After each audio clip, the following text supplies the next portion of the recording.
함께 자리에서 일어나서 사도신경으로 우리의 신앙을 고백하심으로 함께 예배를 시작하도록 하겠습니다. 나는 전능하신 아버지 하나님 천지의 창조주를 믿습니다. 나는 그의 유일하신 아들 우리 주 예수 그리스도를 믿습니다. 그는 성령으로 잉태되어 동정녀 마리아에게서 나시고 본디오 빌라도에게 고난을 받아 십자가에 못 박혀 죽으시고 장사된 지 사흘 만에 죽은 자 가운데서 다시 살아나셨으며 하늘에 오르시어 전능하신 아버지 하나님 우편에 앉아 계시다가 거기로부터 살아있는 자와 죽은 자를 심판하러 오십니다. 나는 성령을 믿으며 거룩한 공교회와 성도의 교제와 죄를 용서받는 것과 몸의 부활과 영생을 믿습니다. 아멘. 이제 함께 주님을 찬양하며 나아가도록 하겠습니다.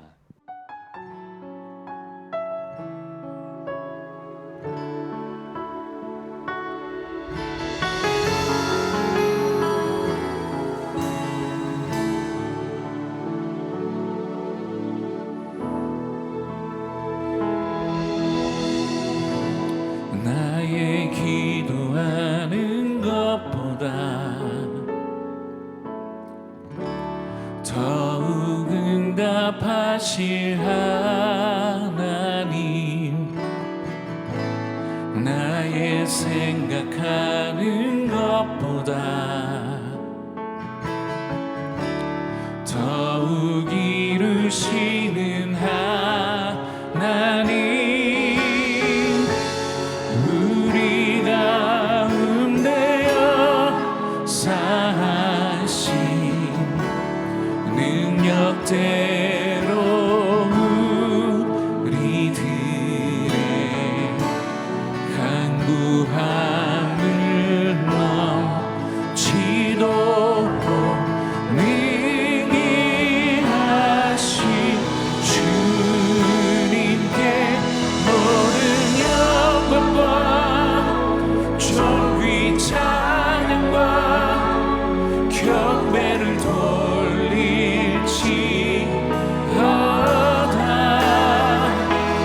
모든 영광과 존귀 찬양과 경배를 돌릴지어다.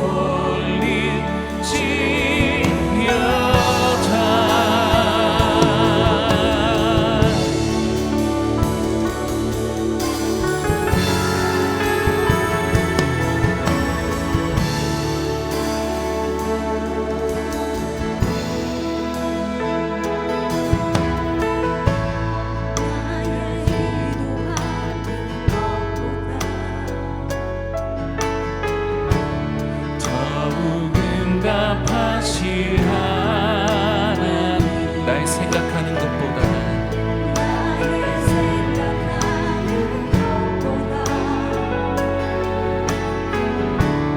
더욱 이루시는 하나님, 우리 가운데여 사신 능력대로 우리들의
할렐루야. 주님을 찬양합니다. 놀라운 일을 행하실 주님을 경배합니다. 할렐루야.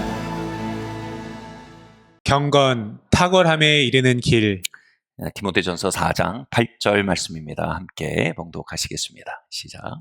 육체의 연단은 약간의 유익이 있으나 경건은 범사에 유익하니 금생과 내생에 약속이 있느니라. 몇 달 전에 그 캐나다에 갔다가 개인적인 멘토와 밥을 먹으며 대화를 하게 되었습니다. 그분은 영성 형성 (spiritual formation이라고 하죠) 영성신학의 박사 학위를 가진 분이고 또 트라우마 카운셀링 전문가입니다. 국제적으로 여러 리더들의 내적 건강과 관리를 조언하는 조언자로 쓰임받고 있는 분이에요. 저도 그분에게 오랫동안 조언을 받아왔었어요. 그런데 이런저런 여건으로 인해 더 이상 이제 조언을 받기 어려운 상황이 되었어요.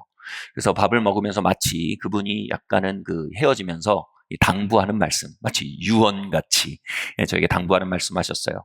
그분이 저를 많이 아끼시고 또 깊은 그 지혜와 또 많은 경험들과 또 이런 하나님의 영감을 가진 분이기 때문에 그 한마디가 정말 저한테는 보석 같은 한마디였어요. 여러분, 이 이야기는 저뿐 아니라 여러분에게도 적용되는 얘기예요. 뭐라고 하셨는지 아세요? 영준, 운동해야 돼. 진짜 운동해야 돼. 요즘 몸매가 많이 망가졌어. 이런 뜻이 아니에요. 영적 리더로서 정신 건강을 가지고 명석판명한 사고를 유지하고 또 계속 집중할 수 있는 두뇌를 유지하기 위해서 운동이 굉장히 중요해. 이 얘기였습니다. 스트레스 관리에서 굉장히 중요해. 이런 운동하면 여러분 뇌 회복 탄력이 굉장히 올라갑니다. 그래서 운동할 때 생성되는 도파민이요, 여러분 생성되는 호르몬이 항우울제 정도의 기능을 합니다. 그래서 여러분 정말 천연 항우울제입니다. 그래서 운동하십시오. 네, 수명을 연상시킬 뿐 아니라 여러분 정신건강, 영적 건강에 굉장한 유익을 가져옵니다. 저는 운동의 유익에 대해서 정말 깜짝깜짝 놀랍니다. 그런데 오늘 본문 말씀에서 운동이 약간의 유익이 있대요. 경건의 훈련에 비하면요.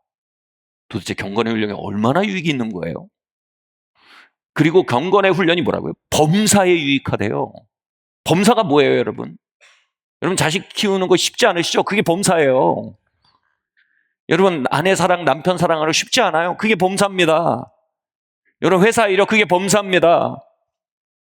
나가는 돈과 들어오는 돈 사이 밸런스 맞추는 거 호락호락하지 않아요. 그게 범사입니다. 맡겨주신 자산이 있으면 그 운영하는 거, 그게 범사입니다.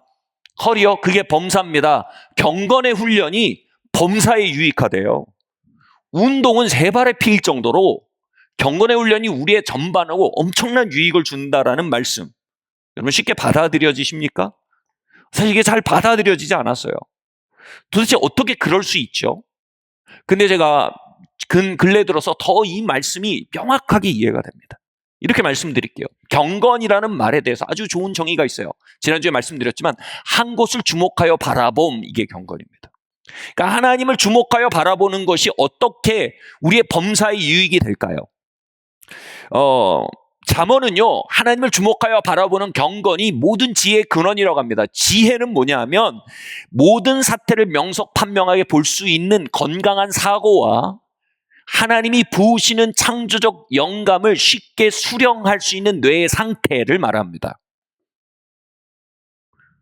하나님이 주시는 영감을 쉽게 받아들일 수 있는 뇌의 수신기가 켜져 있고 사태를 명석판명하고 균형 있게 바라볼 수 있는 분석력과 판단력이 깨어나 있는 상태, 이 상태가 경건에 의해서 우리 안에 활성화된다라는 것이에요.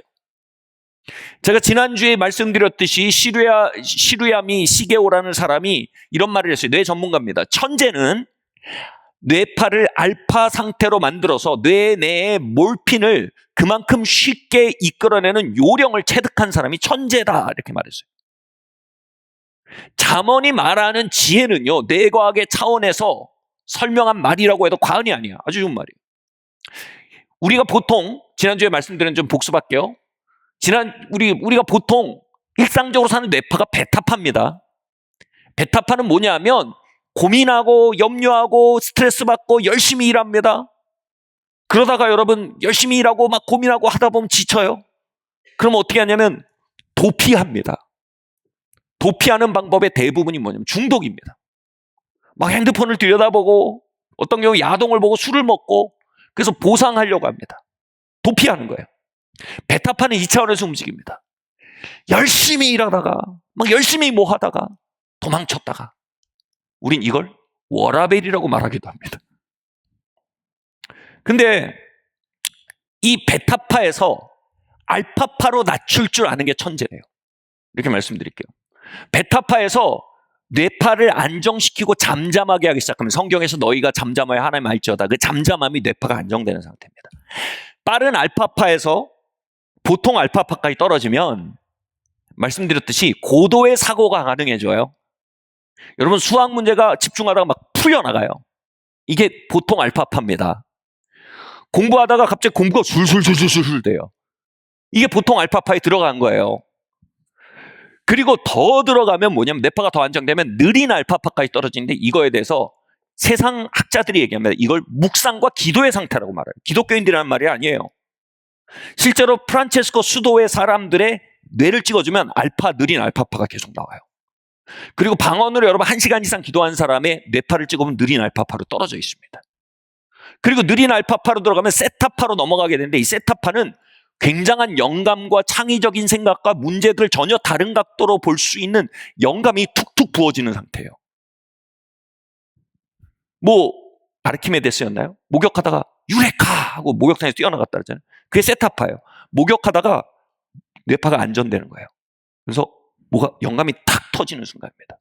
천재는 누구예요? 느린 알파파까지 들어오는 방법을 아는 사람이래요. 그리고 거기서 보통 알파파와 세타파 사이를 넘나들며 명석판명한 사고와 고도의 학습 능력과 동시에 영감을 받아서 새로운 발견을 할 수 있는 상태를 유지할 수 있는 사람. 보너스가 뭐예요? 거기서 몰핀을 터뜨릴 수 있대요. 몰핀은 굉장히 강력한 진통제죠.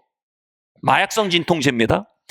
다시 말해 이건 비유적 표현이에요. 여기서 어마어마한 도파민이 분비되면서 우리에게 굉장한 쾌감을 준다는 겁니다. 그러니까 여기서 막 스트레스 받고 막 열심히 하고 막 전전긍긍하다 안 돼가지고 막 스트레스 받아서 도파민을 가서 막 중독적 도파민을 터뜨리고 이게 아니고 여기서 도파민을 터뜨리는 거예요. 천재는 타고난 IQ가 아니에요. 천재는 베타파에서 느린 알파파까지 떨어뜨릴 수 있는 길이 나 있는 사람이에요. 이걸 뭐예요? 후천적 연습이라고 해요. 천재는 이리로 빨리 진입할 수 있는 방법을 아는 사람이래요. 정확히 말할까요? 천재는 기도길이 난 사람들이에요. 느린 알파파는 기도의 상태예요. 기도에 줄이 잡혔다 그래요. 기도에 들어가면 뭔가 갑자기 평안해지면서 안식이 임하면서 새로운 세계가 열려요. 창의적인 생각이 막 솟고 하나님과의 교제가 열리고 해석되지 않던 삶이 갑자기 해석되고 명석판명한 사고가 들어오고 이렇게 돼요. 경건은 범사의 유익이 있어요. 여기 핸드폰이 있습니다. 제가 지난주에 핸드폰을 깼더니 이게 지금 제 딸 거거든요. 제 딸이 갖다 주면서 아빠 깨면 안 돼. 깨면 한 달 동안 말 안 할 거야. 막 오늘 깨려고 가져온 게 아니고 여기 핸드폰 하나에 여러분 특허가 3만 개 정도 들어 있습니다. 그러니까 어마어마한 융합 기술의 결과물입니다. 이 3만 개의 특허를 하나하나 이해하고 하나하나 깨달으면 우리는 핸드폰의 더 나은 버전을 만들 수 있고 핸드폰의 기능을 완전히 통제할 수 있으며 현대 핸드폰이 가지고 있는 문제를 개선하고 발전시킬 수 있는 지배력을 갖게 됩니다. 이 핸드폰에는 3만 개의 도가 길이 연결돼서 핸드폰이 작동하고 있는 거예요. 그 도를 모르는 사람은 그냥 핸드폰을 소비합니다. 근데 그 도를 아는 사람은 핸드폰을 재창조하고 발전시키고 핸드폰을 지배합니다. 삶은요, 수많은 원리와 수많은 길들이 연결되어지고 융합되어서 움직여지는 거대하고 복잡하다는 기계와 같습니다. 지혜는 삶을 움직이는 그 복잡다단한 지혜, 수많은 도들의 연결체와 융합체인 삶의 너머에 있는 원리들을 깨닫는 마음이 지혜입니다. 이 지혜가 어디로 온다고요? 느린 알파파에서 왔다 갈다 할 때 여기서 지혜가 온다는 거예요. 통찰력이 온다는 거예요. 여러분, 지구가 왜 태양 주변을 돌고 있어요? 왜 사과가 떨어져요? 그 원리가 있어요. 생각 안 하는 사람이 위에서 아래로 떨어지는 게 당연하지. 왜 위에서 아래로 떨어지냐? 만유인력의 법칙이라는 보이지 않는 법칙을 뉴턴이 발견했어요. 어디서요? 이 자리에서요. 아인슈타인이 상대성 이론을 여기서 발견했어요.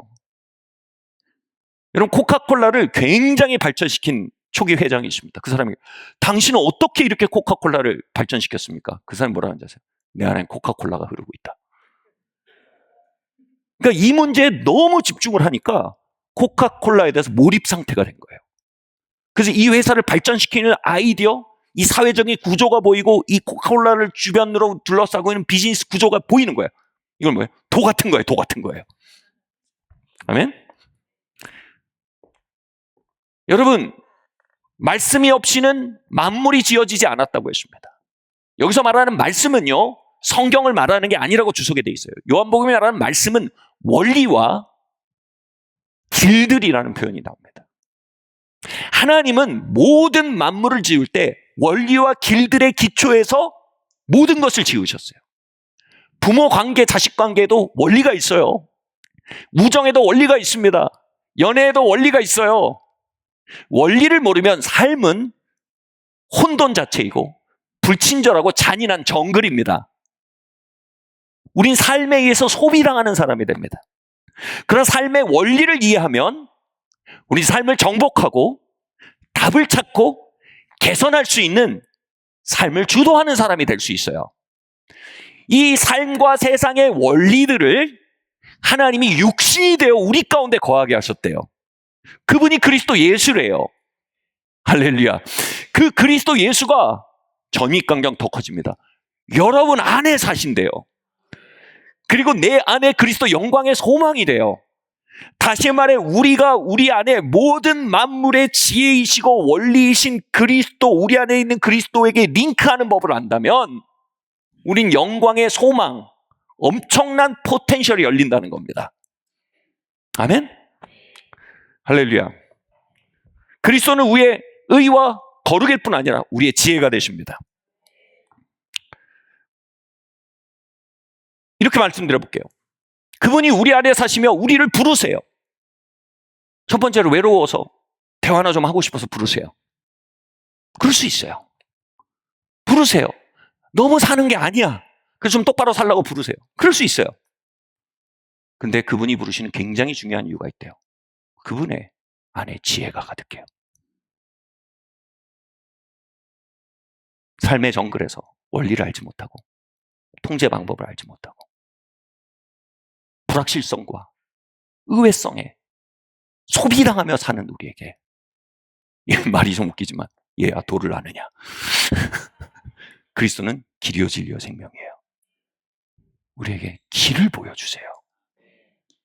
할렐루야. 우리가 지혜로 충만한, 길로 충만한 그분을 인식하면요, 우리는 그분에 대한 전혀 다른 차원의 목마름과 경외함을 갖게 됩니다. 이렇게 말씀드릴게요. 여러분이 중3짜리 물리학도라고 한번 생각해보세요. 물리학 꿈나무였다고 생각해봅시다. 근데 옆집에 사는 할아버지가 날 좋아해. 할아버지가 갖고 얘야 이리 와라, 내가 쭈쭈바 사줄게. 얘야 이리 와, 뭐 먹고 가라. 그래서 자꾸 말을 붙여요. 자꾸 대화합니다. 그래 막 얘기하다가 뭐 할아버지 뭐 난 옛날에 그 뭐 내 앞에 있는 여자애가 걔가 너무 예쁜데 어쩌고 뭐 내가 오늘 무슨 일이 있었는데 막 그런 막 재밌게 놀아요. 좋아요. 좋은 교제의 단계예요. 근데 알고 보니까 사람들이 이러는 거예요. 야, 너 그 할아버지 어떻게 알아? 뭐, 우리 왜 옆집 할아버지야? 그 할아버지야 아인슈타인이야, 아인슈타인. 이 물리학 꿈나무는 갑자기 경외감이 엄습하는 거예요. 갑자기 다음날 할아버지가 부르면 얘야 이리 와라, 우리 케이크나 먹자 하면 갑자기 내가 주를 경외함으로 대화가 달라져요. 그 할아버지의 관계에서 구하는 것의 깊이가 달라져요. 그 할아버지의 관계를 향해 들고 가는 컵의 크기가 달라지는 거예요. 할렐루야.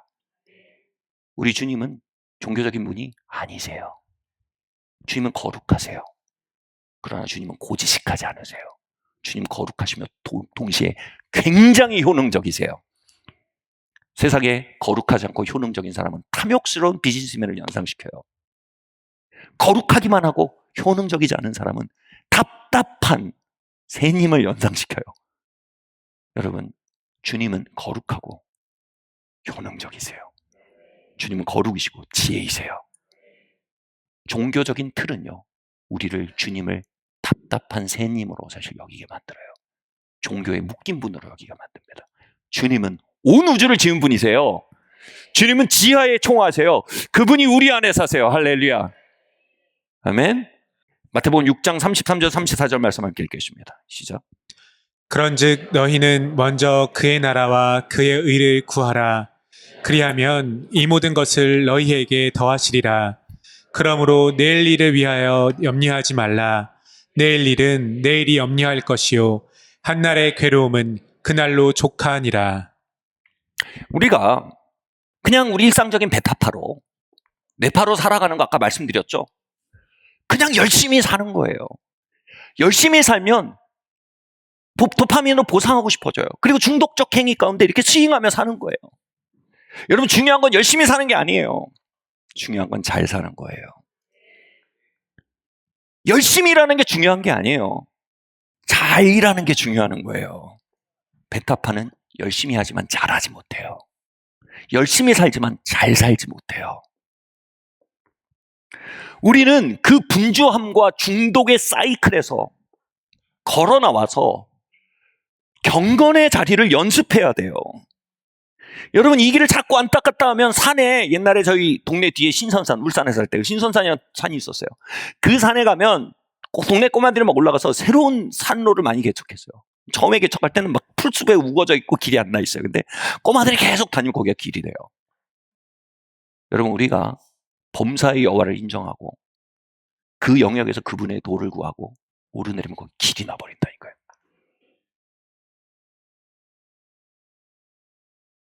중요한 건 잘하는 게 아니에요. 열심히 하는 게 아니에요. 중요한 건 잘하는 거예요. 자, 이렇게 말씀드릴게요. 잘하기 위해서는요, 먼저 그의 나라와 그의 일을 구해야 돼요.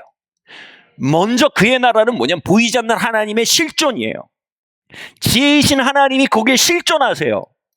그의 나라를, 그의 의를 구하다라는 말은요, 의는요, 영어 성경에 right standing with God이라고 되어 있어요. 하나님과의 바른 관계, 좋은 관계, 친밀한 관계예요. 거기에 지혜의 총화이신 그리스도가 계시고 그분과의 바른 관계로 들어가는 것이 먼저라는 거예요. 그냥 전전긍긍하고 스트레스 받고 바쁘게 살다가 중독에 빠지고 이러한 사이클에 머물지 않고 먼저 뭐라고요? 느린 알파파로 들어가기 시작하는 거예요. 그러면 이 모든 것에 대해서 진보가 나타나기 시작할 거라는 거예요. 이 말씀에 덧붙인 거면 너희가 염려하지 말래요. 염려는 여기 머무는 상태예요. 염려론 우리의 길을 한 자도 더하게 할 수가 없어요. 다시 말해, 우리의 삶을 절대로 진보시키지 못해요. 그냥 근근히 버텨내는 거예요. 성장은 여기서 오는 거예요. 여기서 하나님의 영감이 부어지고 하나님이 부으시는 평안 가운데 명석 판명한 사고가 돌아와요. 사고의 균형이 돌아와요. 감정을 다스릴 수 있는 절제력이 돌아와요. 아멘? 사태를 다르게 볼 수 있는 영감이 돌아와요. 하나님의 인도하심이 보여요. 삶은 여기서 진보한다는 거예요. 먼저 이리로 들어와야 돼요. 아멘?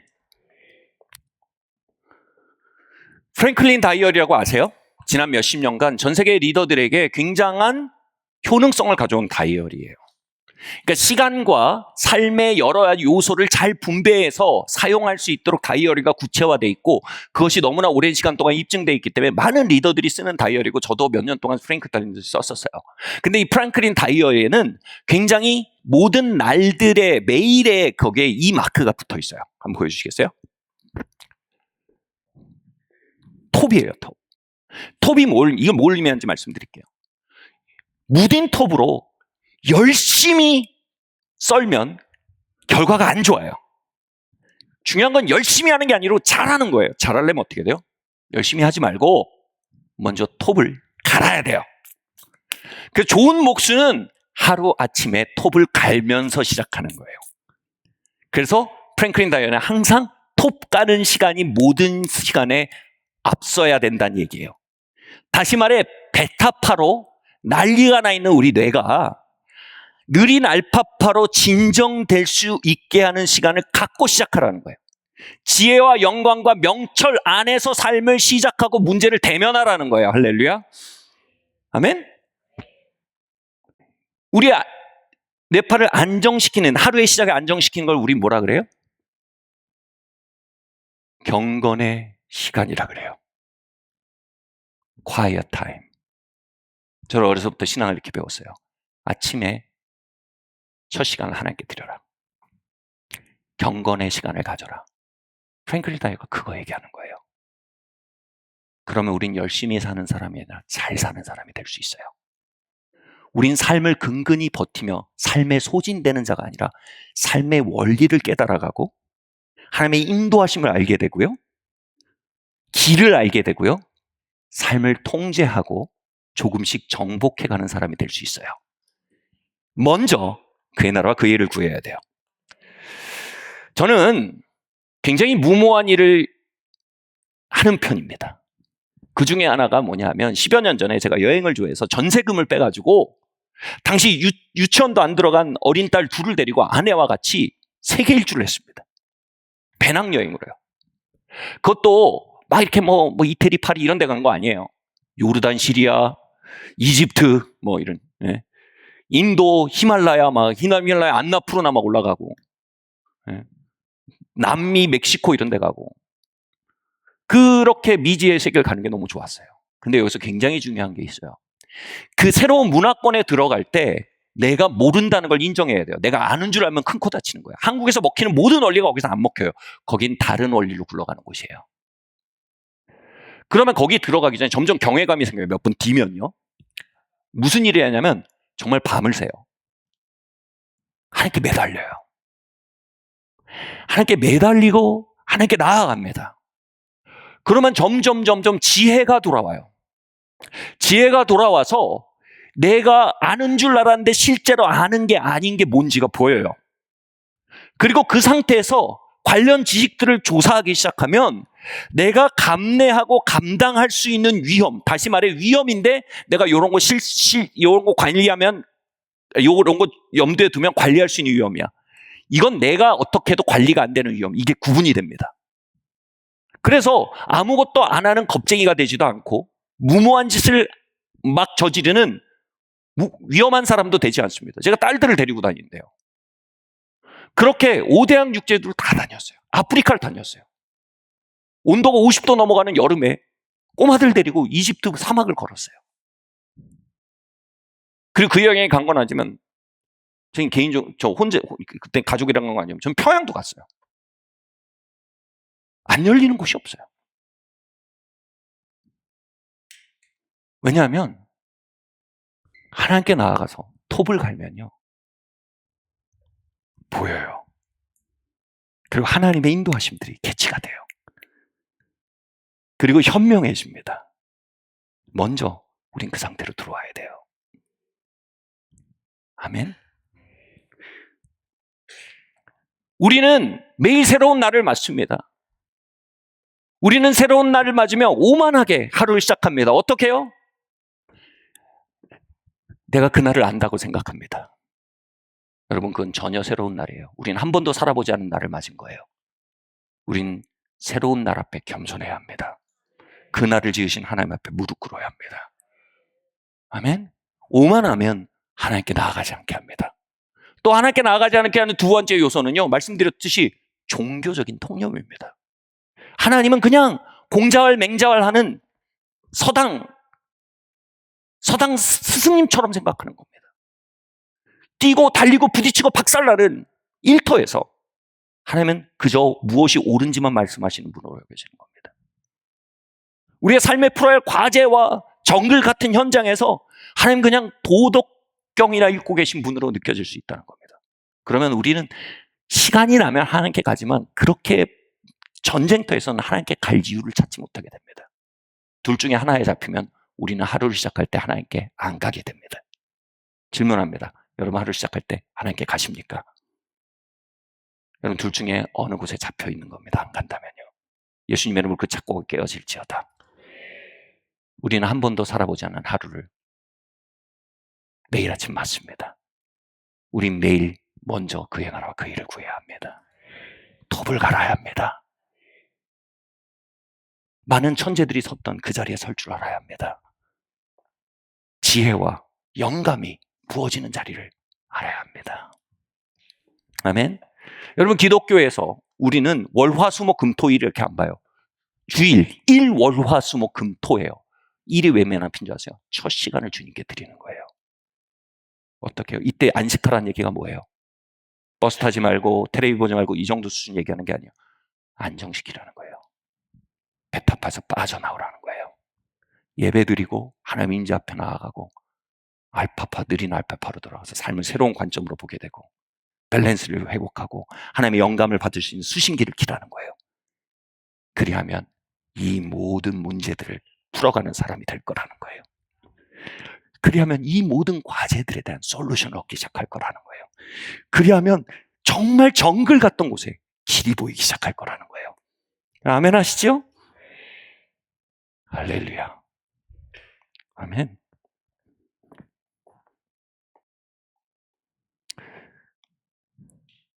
여러분, 그렇게 한 주의 첫 시간을 드리고 하루의 첫 시간을 드리는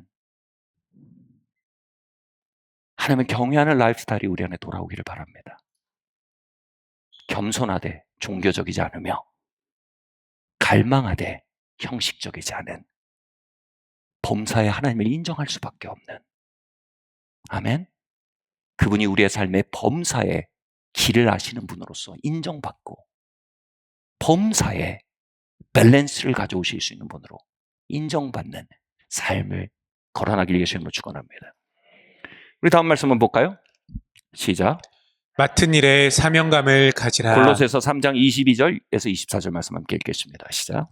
종들아, 모든 일에 육신의 상전들에게 순종하되 사람을 기쁘게 하는 자와 같이 눈가림만 하지 말고 오직 주를 두려워하여 성실한 마음으로 하라. 아멘. 무슨 일을 하든지 마음을 다하여 주께 하듯 하고 사람에게 하듯 하지 말라. 이는 기업의 상을 주께 받을 줄 아나니 너희는 주 그리스도를 섬기느니라. 아멘. 저는 부르심을 이야기하는 사람들, 비전을 얘기하는 사람들에게 아주 종종 치우침을 봅니다. 그들은 이렇게 말합니다. 지금 내가 하는 일은 내 부르심에 맞지 않아요. 내가 진짜 원하는 건 이런 것이 아니에요. 그런데 여러분, 이렇게 말씀드릴게요. 부르심에 맞는 일 같은 건 존재하지 않습니다. 아멘 하셔 인생이 편해집니다. 그런 판타지는 없습니다. 부르심에 맞는 일 같은 건 존재하지 않아요. 두 번째로, 하고 싶은 일을 하는 것 같은 환상적인 세계는 존재하지 않습니다. 네, 인생에 많은 분들이 편해지고 있어요. 우리가 배워야 할 건 이거예요. 부르심과 상관없어 보이는 일을 통해 부르심에 대한 돌파구를 얻는 게 뭔지 알아야 돼요.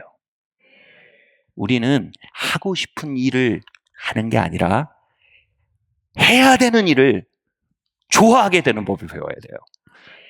막스 베버의 청교도 윤리와 자본주의라는 어마어마한 책이 있습니다. 자본주의가 왜 청교도 국가에서 강하게 꽃피었는지를 사회과학적으로 연구하다가 청교도 윤리에서 그 답을 찾았어요. 그 청교도 윤리의 핵심이 뭐냐면 사명감이에요. 이렇게 설명드릴게요. 기독교인들은 자신에게 주어진 일을 좋아서 하는 게 아니고 자신에게 맞아서 하는 게 아니고 사명감 때문에 하는 특성이 있대요. 사명감이라고 하는 건 뭐냐 하면 그 일을 하나님이 나에게 맡기셨으니 나는 하나님을 섬기는 마음으로 이것을 한다라는 게 사명감이에요. 아멘. 그러면 사명감으로 일하면 두 가지 특성이 나타나요. 첫 번째로 경건한 마음으로 일하게 돼요. 다시 말해 한 곳을 주목하여 바라봄, 다시 말해 이 일을 순교자의 마음으로 하게 되는 거예요. 이 일을 하나님을 예배하는 마음으로 하게 되는 거예요. 다시 말해 이걸 뇌과학에서 몰입 상태라 그래요. 그 일을 중요한 사명으로 인식할 때만 비로소 뇌는 무언가에 몰입을 합니다. 이런 하찮은 일하면 여러분에는 절대로 몰입을 안 해요. 이런 하찮고 정말 이런 비본질적이고 내가 이거 왜 해? 라고 말하잖아요. 여러분은 딱 문을 닫아버립니다. 근데 이건 하나님께서 내게 맡기신 일이야? 이건 하나님께서 내가 주신 과제야? 이건 중요해. 하면 우리의 내가 문이 열리고 거기에 우리 자신을 걸기 시작합니다. 이게 뭐야? 헌신이 시작되는 거예요. 두 번째로 헌신이 시작되고 몰입이 시작되고 경건이 시작되면 나타나는 일이 있어요. 뇌파가 그 일할 때 안정됩니다. 한 곳을 주목하여 바라보는 마음으로 해서 뇌파가 알파파 밑으로 떨어집니다.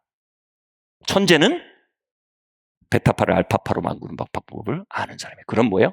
천재가 되어갑니다. IQ가 좋다는 게 아니고 뭐예요?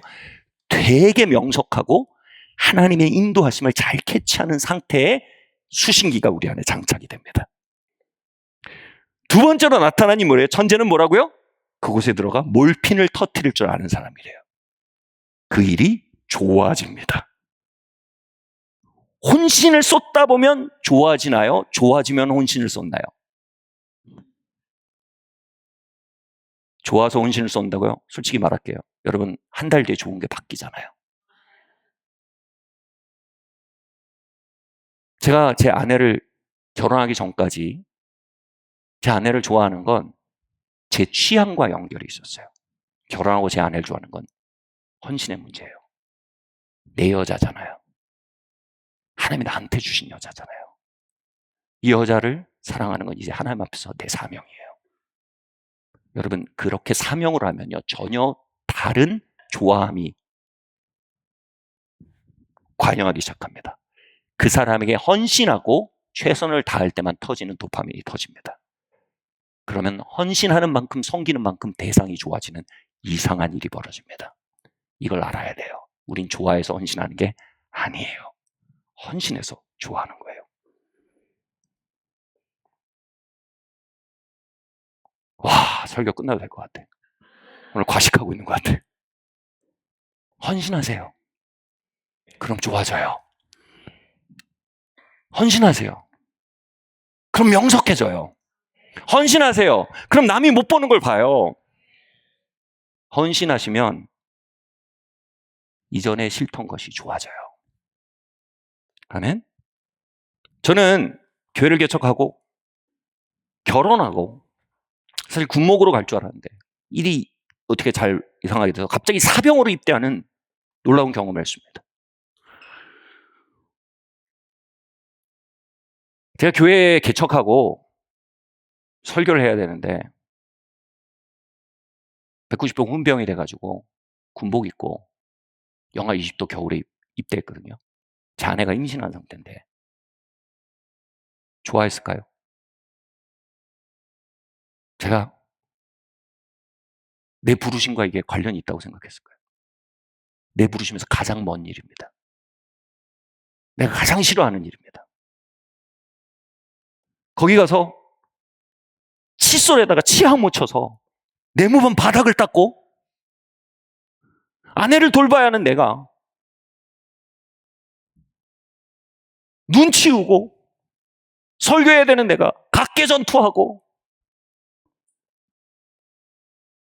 성도들 기도 사역해야 되는 내가 군화 광내고 있고 그 말 있죠. 나는 누구고 여긴 어디고 나는 어디로 가는가.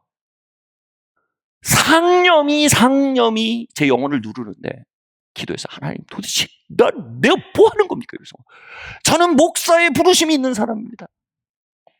저는 정말 하고 싶은 것이 있고 주님 서고 싶은 것이 있고 해야 될 일이 있습니다. 하나님 왜 이러십니까? 근데 제 마음에 딱 하나가 빛처럼 스쳐갔어요. 아들아, 여기서 최고의 훈련병이 되라. 다시 말해 이게 뭐예요? 야, 너 지금 훈병 이 자리 내가 너한테 맡긴 거야. 너 설교하는 마음으로 내 몸을 맡아 닦아라. 너 성도들 위해 기도하는 마음으로 눈 치워라. 너 교회 사오는 마음으로 사격 연습해라. 너 나를 섬기는 마음으로, 가족을 돌보는 마음으로. 제가 분대장이 됐거든요. 분대원들 돌봐라. 갑자기 세상 하찮은 일을 왕이 내린 명령으로 바꿔버리는 신비. 너 최고의 훈련병이 되어라. 와. 하나님이 이 속에 계시다는 고백. 할렐루야. 이거는요, 이 작은 일을 엄청나게 중요한 일로 만듭니다. 지금 나는 네모반 바닥을 광내는데 하나님의 영광을 빛나게 하는 것입니다. 이게 청교도 윤리입니다. 미친 사람 같죠? 미쳐야 탁월해집니다. 세상은 인위적으로 미칩니다. 우리는 하나님의 기준 앞에서 정말 우리 삶을 그렇게 드리는 것입니다. 헌신은 우리의 모든 시스템을 살려내는 구원의 통로입니다. 헌신을 싫어하는 건 회복을 싫어하는 겁니다. 사명은 우리를 고칩니다. 사명은 우리를 세웁니다. 사명은 우리를 탁월하게 합니다. 주님께서 문병자를 만지시니 그의 살이 변하여 어린아이 것 같이 된 것을 압니다. 하나님, 우리의 뇌가 스트레스와 트라우마와 그것에서 도피하기 위한 중독증과 분주함과 바쁨 속에 주님 원래의 기능을 상실한 채 무뎌져 오고 있습니다. 상념들이 우리의 영혼을 삼킵니다. 하나님, 이 시간 우리의 뇌에 썩어가는 영역들에 손을 얹어 치료하여 주시기를 기도합니다.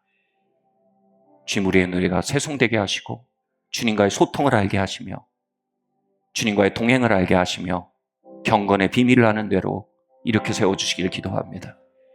우리의 일터와 가정에서 사명감이 돌아오게 해주시기를 기도합니다. 변하여 새 사람 되는 역사 오늘 부어주시기를 기도합니다. 예수님의 이름으로 기도합니다.